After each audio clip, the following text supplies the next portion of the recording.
আসসালামু আলাইকুম। আশা করি সবাই খুব ভালো আছেন। আজকে আবার অনেক দিন পর একটা নতুন ভিডিও নিয়ে আপনাদের সামনে হাজির হলাম। আজকে এই ভিডিওতে দেখাবো কিভাবে খুব সহজে টি-শার্ট ইয়ান দিয়ে আমি এই পার্স ব্যাগটি তৈরি করেছি। তো এখানে এই পার্স ব্যাগটি তৈরি করার জন্য আমি টি-শার্ট ইয়ান নিয়ে নিয়েছি আর কাঠা হিসেবে আমি 5.5 mm এর একটা কাটা নিয়ে নিয়েছি। এখানে আপনারা চাইলে কিন্তু 6 mm এর কাটা দিয়েও করতে পারবেন। তো এখানে দেখুন এই যে সুতাটা একটু টান দিয়ে নিলেই কিন্তু সুতাটা মানে এমন হয়ে থাকবে, চিকন হয়ে থাকবে। তো এবার সুতাটায় প্রথমেই আমি একটা স্লিপ নট করে এখানে চেন করে নিব। তো এখানে শুরুর চেনগুলো ঠিক আপনারা ব্যাগটা যতটা মানে চওড়ায় করতে চান ওই হিসেবে কিন্তু এখানে শুরুর চেনগুলো করে নিতে হবে। আমি এখানে ফিতা দিয়ে মেপে আপনাদের দেখিয়ে দিচ্ছি। তো এখানে আমি 6 ইঞ্চি সমান করে কিন্তু দেখুন 6 ইঞ্চি সমান করে চেন করে নিয়েছি। তবে যদি পুরো ব্যাগটি কমপ্লিট করি তখন কিন্তু আর 1 ইঞ্চি বেড়ে যাবে, মানে 7 ইঞ্চির জন্য আমি এখানে 6 ইঞ্চি চেন করেছি, 1 ইঞ্চি কম নিয়েছি কারণ কাজটা করার পর আরও 1 ইঞ্চি আমার বেড়ে যাবে। তো আপনারাও এভাবে 1 ইঞ্চি হাতে রেখে কাজটা করে নেবেন। তো এবার আমি আবার 2টে চেন করে ওই 2টে চেন বাদ দিয়ে 3 নাম্বার যে চেনটা আছে ওই চেনের মাঝখানে একটা হাফ ডাবল ক্রোশেট করে নিচ্ছি। যেহেতু হাফ ডাবল ক্রোশেট করছি এজন্য কিন্তু শুরুতে আমি 2টে চেন করে নিয়েছি। তো 2টে চেন আর একটা হাফ ডাবল ক্রোশেট মিলে কিন্তু টোটাল 2টা হাফ ডাবল ক্রোশেট একটা চেনের মাঝখানে হয়ে গেল। এবার একদম লাস্টের চেন পর্যন্ত মানে লাস্টের চেনের আগের চেন পর্যন্ত প্রত্যেকটা চেনে আমি একটা একটা করে হাফ ডাবল ক্রোশেট করে নেব। এখানে যেহেতু সুতাটা একটু মোটা তো একটু ধরে কাজটা করার চেষ্টা করব, না হলে একটু খুলে যেতে পারে। তো এবার একদম লাস্টের চেনের আগের চেন পর্যন্ত প্রত্যেকটা চেনে আমি একটা একটা করে হাফ ডাবল ক্রোশেট করে নেব। তো দেখুন এখানে আমি একদম লাস্টের চেনটা বাকি রেখে প্রত্যেকটা চেনে একটা একটা করে হাফ ডাবল ক্রোশেট করে নিয়েছি। এবার এই যে লাস্টের চেনটা আছে ওই চেনটার মাঝখানে কাজটা করব। তো এখান থেকে রাউন্ডটা ঘোরানোর জন্য ওই একটা চেনের মাঝখানে আমি 3টা হাফ ডাবল ক্রোশেট করে নিচ্ছি। আমি একটা চেনের মাঝখানেই কিন্তু টোটাল 3টা হাফ ডাবল ক্রোশেট করে নিচ্ছি। 2টা হাফ ডাবল ক্রোশেট,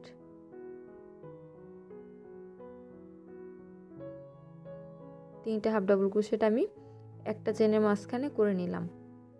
এই যে এবার আবার একদম শুরুতে যে চেনটার মাঝখানে 2টা হাফ ডাবল ক্রোশেট ছিল ওই চেনটার আগের চেন পর্যন্ত প্রত্যেকটা চেনে একটা একটা করে হাফ ডাবল ক্রোশেট করতে হবে। এবার দেখুন মাঝখানের প্রত্যেকটা চেনে কিন্তু আমি একটা একটা করে হাফ ডাবল ক্রোশেট করে নেব।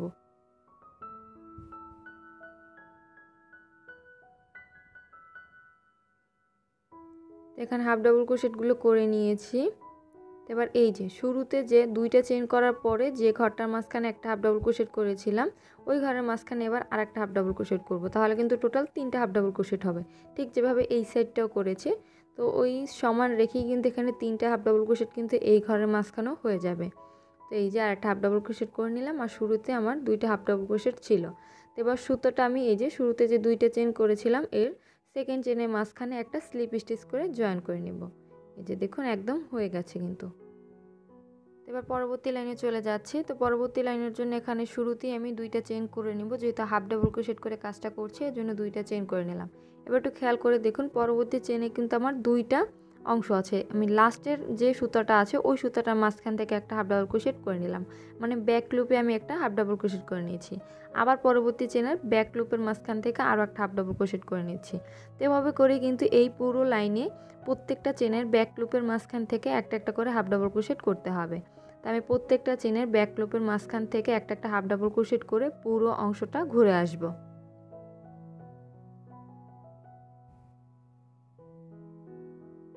তো পুরো অংশটা এখানে করে নিয়েছি।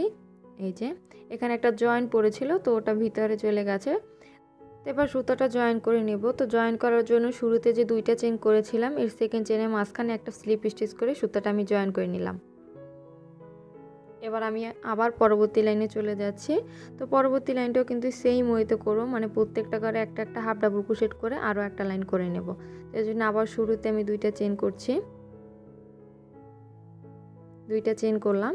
এবার পরবর্তী চেনের মাঝখান থেকে একটা হাফ ডাবল ক্রোশেট করে নিচ্ছি। এবার কিন্তু আমি আর ব্যাক লুপের মাঝখান থেকে করছি না, আমি 2টা লুপের মাঝখান থেকেই কাটাটা নিয়ে একটা হাফ ডাবল ক্রোশেট করে নিলাম। তো এবারও কিন্তু প্রত্যেকটা চেনে একটা একটা করে হাফ ডাবল ক্রোশেট করে নেব, মানে যতগুলো চেন আছে প্রত্যেকটা চেনের মাঝখানে একটা একটা করে হাফ ডাবল ক্রোশেট করে নেব। এই যে পরবর্তী চেনের মাঝখানে একটা হাফ ডাবল ক্রোশেট করে নিলাম। আমি আবারও বলছি সুতাটা যেহেতু একটু মোটা তো কাজ করতে একটু অসুবিধা হতে পারে, তো এই জন্য একটু কাজ করার সময় খেয়াল করতে হবে। তো করে নিয়েছি। এখানে আমি 2টা লাইন করেছি হাফ ডাবল ক্রোশেটের। এবার আমি আবার পরবর্তী লাইনে চলে যাচ্ছি। তো পরবর্তী লাইনটা একটু আলাদা করব, তো এই জন্য শুরুতে এখানে 2টা চেন করলাম একটা হাফ ডাবল ক্রোশেটের সমান করে। এবার ঠিক ওই চেনের মাঝখান থেকে আমি একটা ডাবল ক্রোশেটের প্যাচ কাটায় তুলে নিচ্ছি। আমি ডাবল ক্রোশেটটা করব না, শুধুমাত্র ডাবল ক্রোশেটের প্যাচ ওই একই চেনের মাঝখান থেকে তুলে নিলাম। এবার শুরুতে যে 2টা চেন করেছিলাম ওই 2টা চেন আর ওই যে সুতোটা আছে 2টা সুতা, টোটাল ওই 3টে সুতার মাঝখান থেকে আমি সুতাটা টেনে বের করে একটা চেন করে নিলাম। এবার আমি নিচের দিক থেকে একটা চেন বাদ দিয়ে সেকেন্ড চেনের মাঝখানে ঠিক সেমভাবে শুরুতে একটা ডাবল ক্রোশেটের প্যাচ কাটায় তুলে নিলাম। এবার আবার আরও একটা ডাবল ক্রোশেটের প্যাচ আমি কাটায় তুলে নিলাম একই চেনের মাঝখান থেকে, মানে 2টা ডাবল ক্রোশেটের প্যাচ আমি কাটায় তুলে নিলাম। এবার একদম লাস্টের সুতাটা বাদ দিয়ে বাকি সবগুলো সুতার মাঝখান থেকে সুতাটা টেনে বের করে নিলাম। এবার লাস্টের 2টা সুতার মাঝখান থেকে আবার সুতাটা আমি টেনে বের করে নিলাম। খুবই সহজ, একটু খেয়াল করলে কিন্তু বুঝতে পারবেন। তো আবার দেখিয়ে দিচ্ছি, শুরুতে একটা চেন করলাম, যেহেতু একটা চেন করেছে সেজন্য নিচের দিক থেকে একটা চেন বাদ দিয়ে সেকেন্ড যে চেনটা আছে ওই চেনের মাঝখান থেকে 2টা ডাবল ক্রোশেটের প্যাচ আমি কাটায় তুলে নিচ্ছি। একটা ডাবল ক্রোশেটের প্যাচ তুলে নিলাম। এবার আবার ওই একই চেনের মাঝখান থেকে আরও একটা ডাবল ক্রোশেটের প্যাচ কাটায় তুলে নিলাম। এবার একদম লাস্টে যে সুতাটা আছে ওই সুতাটা বাদ দিয়ে বাকি সবগুলো সুতার মাঝখান থেকে সুতাটা টেনে বের করে নিলাম। এবার কাটা আমার 2টা সুতা আছে, এবার ওই 2টা সুতার মাঝখান থেকে আবার সুতাটা টেনে বের করে নিলাম। এই যে আবার হয়ে গেছে। আবার পরবর্তী ঘরে কাজটা করার জন্য শুরুতে একটা চেন করলাম, এরপর নিচের দিক থেকে একটা চেন বাদ দিয়ে সেকেন্ড ঘরে ঠিক সেমভাবে 2টা ডাবল ক্রোশেটের প্যাচ তুলে নিচ্ছি প্রথমে কাটায়। এবার একদম লাস্টের সুতাটা বাদ রেখে বাকি সবগুলো সুতার মাঝখান থেকে কাটাটা টেনে বের করে নিলাম। এবার ওই 2টা সুতার মাঝখান থেকে আবার কাটাটা টেনে বের করে নিলাম। তো এভাবে করেই কিন্তু এই পুরো লাইনটা কমপ্লিট করতে হবে। আশা করি বুঝতে পেরেছেন, একটু খেয়াল করলে কিন্তু খুব সহজে বুঝতে পারবেন। তো পুরো লাইনটা কিন্তু আমি করে নিয়েছি। এবার সেম ওয়েতে আরও একটা লাইন করব, কিন্তু আমি দেখিয়ে দিচ্ছি। এখানে আমি সুতাটা দেখুন, শুরুতে যে 2টা চেন করেছিলাম এর সেকেন্ড চেনের মাঝখানে জয়েন করে নিয়েছি। এবার এখানে যে একটা চেনের গ্যাপ আছে ওই গ্যাপের মাঝখানে সুতাটা একটা স্লিপ স্টিচ করে নিয়ে নিয়েছি, কারণ ওই গ্যাপ থেকেই আমার এবারের লাইনটা শুরু করতে হবে। তো এবার লাইনটা শুরু করার জন্য ঠিক আগের মতো করে শুরুতে 2টা চেন করলাম, দেন ওই ঘরের মাঝখান থেকে একটা ডাবল ক্রোশেটের প্যাচ নিয়ে ওই 3টে সুতার মাঝখান থেকে একসাথে সুতাটা আমি টেনে বের করে নিলাম। এবার একটা চেন করে এই যে পরবর্তী যে আবার একটা চেনের ঘর আছে ওই ঘরের মাঝখানে ঠিক সেমভাবে শুরুতে 2টা ডাবল ক্রোশেটের প্যাচ কাটায় তুলে নিলাম। এবার একদম লাস্টের চেনটা বাকি রেখে বাকি প্রত্যেকটা চেনের প্রত্যেকটা সুতার মাঝখান থেকে কাটাটা টেনে বের করে নিলাম। এরপর ওই 2টি সুতার মাঝখান থেকে আবার কাটাটা টেনে বের করে নিলাম। আবার একটা চেন করে পরবর্তী ঘরে কিন্তু সেম ওয়েতে কাজটা করছি, মানে শুরুতে 2টা ডাবল ক্রোশেটের প্যাচ আমি কাটায় তুলে লাস্টের সুতাটা বাকি রেখে বাকি প্রত্যেকটা সুতার মাঝখান থেকে কাটাটা টেনে বের করে নিলাম। এবার ওই 2টা সুতার মাঝখান থেকে আবার সুতাটা টেনে বের করে নিলাম। তো এইভাবে করে কিন্তু আবার এই পুরো লাইনটা করে নিতে হবে। তো এই পুরো লাইনটা আবার করে নিয়েছি। এবার ডাবল ক্রোশেটের লাইন শুরুতে, মানে এই প্যাটার্নটা করার আগে যেভাবে করে ডাবল ক্রোশেট করেছি প্রত্যেকটা চেনে ওইভাবে করে লাইনটা করব। তো এর জন্য শুরুতে 2টা চেন করলাম, আর এই বরাবর যে চেনটা আছে ওই চেনটা কিন্তু একটা হাফ ডাবল ক্রোশেট আমার হয়ে গেল। এবার পরবর্তী যে একটা চেনে, যেহেতু একটা চেনের ঘর এর জন্য ওই ঘরের মাঝখানে একটা হাফ ডাবল ক্রোশেট করলাম। এবার আবার দেখুন এখানে একটা চেন, তো এই চেনের মাঝখান থেকে আবার একটা হাফ ডাবল ক্রোশেট করে নিচ্ছি। এর মানে হলো এই লাইনে প্রত্যেকটা চেনের মাঝখান থেকে একটা একটা করে হাফ ডাবল ক্রোশেট করতে হবে। এই যে দেখুন এখানে কিন্তু একটা চেনের একটা গ্যাপ, এর জন্য ওই ঘরের মাঝখান থেকে একটা হাফ ডাবল ক্রোশেট করে নিচ্ছি। এখানে যদি 2টা চেনের গ্যাপ হতো তাহলে 2টা হাফ ডাবল ক্রোশেট করতাম। আবার দেখুন একটা চেনের যে ঘরটা আছে ওই ঘরের মাঝখান থেকে একটা হাফ ডাবল ক্রোশেট, আবার একটা চেনের গ্যাপের মাঝখান থেকে একটা হাফ ডাবল ক্রোশেট, আবার এই যে একটা চেনের ঘরের মাঝখান থেকে একটা হাফ ডাবল ক্রোশেট, আবার একটা চেনের গ্যাপের মাঝখান থেকে একটা হাফ ডাবল ক্রোশেট। তো এভাবে করে প্রত্যেকটা ঘরে একটা একটা হাফ ডাবল ক্রোশেট করে আমি আরও 2টা লাইন করে নেব। তো দেখুন করে নিয়েছি। এখানে আমি 2টা হাফ ডাবল ক্রোশেটের লাইন করেছি, আর একদম লাস্টের যে লাইনটা ওইটা কিন্তু একটা সিঙ্গেল ক্রোশেটের লাইন করে নিয়েছি। একদম বর্ডারের লাইন করার জন্য কিন্তু এখানে লাস্টের লাইনটা আমি একটা একটা সিঙ্গেল ক্রোশেট করে নিয়েছি। তো এবার এই পাঁচটার মাঝখানে আমি কাপড় লাগিয়ে দেখাবো।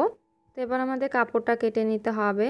তো এখানে কাপড়টা কাটার জন্য আমি শুরুতেই এখানে পাঁচটার লম্বার যে অংশটা আছে ওই অংশটা হিসেব করে কিন্তু এখানে শুরুতে আমি একটা ভাঁজ দিয়ে নিলাম।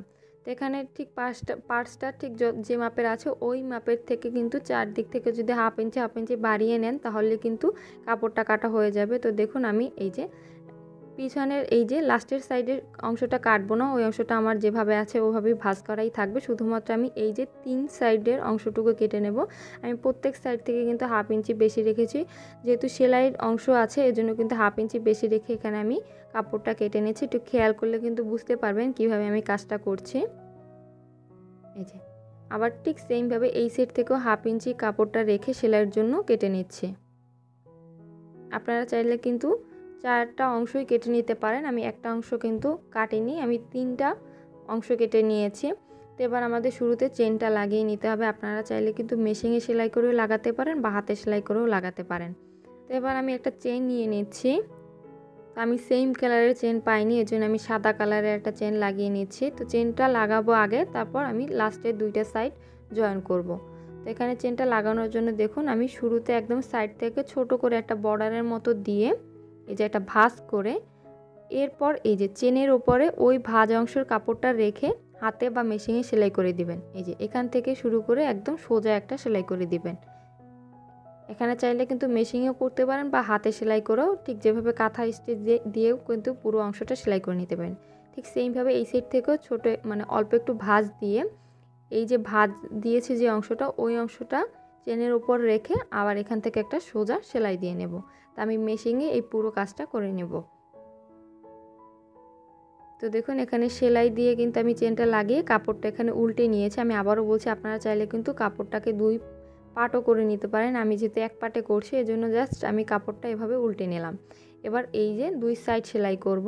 তো এবার আবার পার্সের মাপ অনুসারে কিন্তু 2 সাইড থেকে বাড়তি যদি কাপড় থাকে কাপড়টা কেটে মানে সুই সুতা বা মেশিন দিয়ে সেলাই করে নেবেন। তো দেখুন সেলাই করে আমি এখানে পুরো কাপড়টাই কিন্তু উল্টে নিয়েছি। এবার এই অংশটা আমি ব্যাগের ভিতরে দিয়ে দেব। এই যে ব্যাগের ভিতরে নিয়ে নিলাম।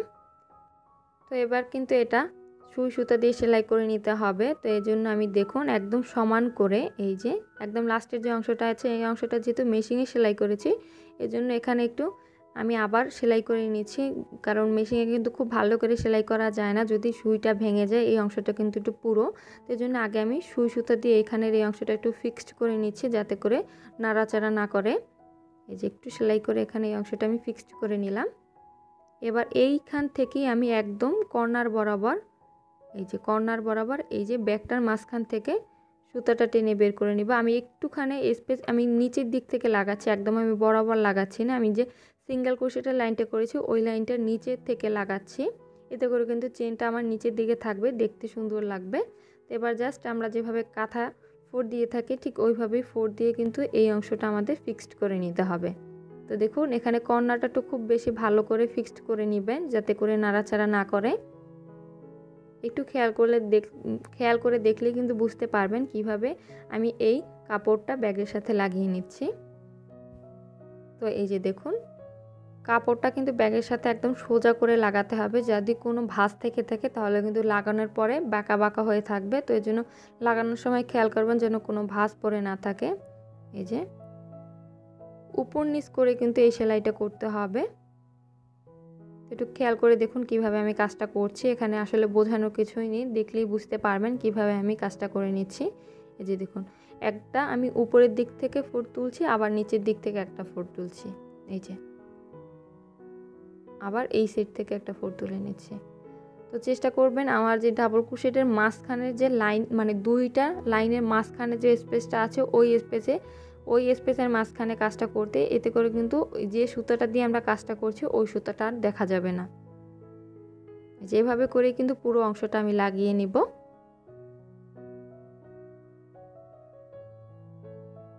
তো দেখুন তৈরি হয়ে গেছে কিন্তু আমার এই ব্যাগটি। তো এই ব্যাগটির মাঝখানে কিন্তু অনায়াসে একটা মোবাইল, চাবি বা টাকা পয়সা নিয়ে কিন্তু বেরিয়ে যেতে পারবেন।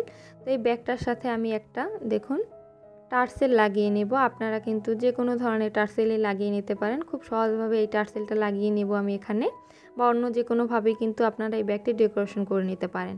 তো আশা করি আজকের ভিডিওটা আপনাদের খুব ভালো লেগেছে। ভিডিওটা ভালো লাগলে ভিডিওটা অবশ্যই ফ্রেন্ডস ও ফ্যামিলির সাথে শেয়ার করবেন। যারা এখন আমার চ্যানেলটি সাবস্ক্রাইব করেন তারা অবশ্যই আমার চ্যানেলটি সাবস্ক্রাইব করে দিবেন। আপনারা চাইলে কিন্তু আমার ফেসবুক গ্রুপে অ্যাড হতে পারেন, আমি আমার ফেসবুক গ্রুপের লিঙ্ক ডেসক্রিপশন বক্সে দিয়ে দেব। ধন্যবাদ সবাইকে।